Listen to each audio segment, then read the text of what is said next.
ఇప్పుడు కేవలం 7,999 up to 10 kgs వరకు బరువు తగ్గి అధిక బరువు నుంచి వచ్చే ప్రధాన సమస్యలను దూరం చేసుకోండి. యంగ్ హీరోస్ లో నితిన్ కే ఎందుకిలా జరుగుతోంది?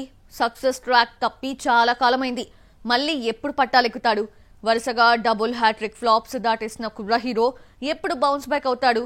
చేతి దాకా వచ్చిన సినిమాలు ఒక్కొక్కటి చేజారిపోతున్నాయి. హిట్ సంగతి తర్వాత అసలు నెక్స్ట్ మూవీ ఏంటి? యంగ్ హీరోస్ లో ఎక్కువ ఫ్లాప్లు చూసిన రికార్డ్ నితిన్ పేరు మీదే ఉందా అనిపిస్తోంది. 2002లో జయంతో హీరోగా పరిచయమైన ఈ హీరో 23 ఏళ్లలో 35 సినిమాలు చేస్తే అందులో హిట్స్ 6 మాత్రమే. జయం హిట్ తో కెరీర్ స్టార్ట్ చేసి వెంటనే దిల్ తో మరో సక్సెస్ అందుకున్నాడు. ఆ తర్వాత సక్సెస్ చూడ్డానికి 9 ఏళ్లు పట్టింది.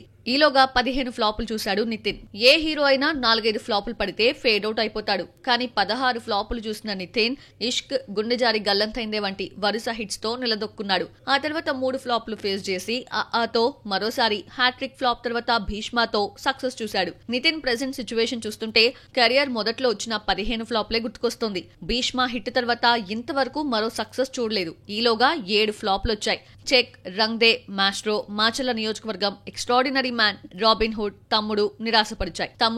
తమ్ముడు తీసిన దిల్ రాజు, నితిన్, దర్శకుడు వేణు కాంబోలో ఎల్లమ్మ ప్లాన్ చేశాడు. తమ్ముడు దెబ్బకు ఈ ప్రాజెక్ట్ ఆగిపోయింది. నితిన్ కి ఇష్క్ వంటి సూపర్ హిట్ ఇచ్చిన విక్రమ్ కే కుమార్ దర్శకత్వంలో యువి క్రియేషన్స్ ఓ సినిమా ప్లాన్ చేసింది. మరేమైందేమో గానీ ప్రెజెంట్ నితిన్ ప్లేస్ లో విజయ్ దేవరకొండ వచ్చి చేరాడు. అధికారికంగా ప్రకటించకపోయినా శ్రీను వైట్లతో మైత్రి మూవీస్ ఓ సినిమా కమిట్ అయింది. ఇందులో హీరోగా నితిన్ పేరు బయటకొచ్చినా ప్రెజెంట్ శర్వానంద్ పేరు వినిపిస్తోంది. తమ్ముడు ఫ్లాప్ తర్వాత నితిన్ నటించాల్సిన 3 సినిమాలు చేజారాయి. ఫైనల్ గా ఏది సెట్ అవుతుందో చూడాలి మరి.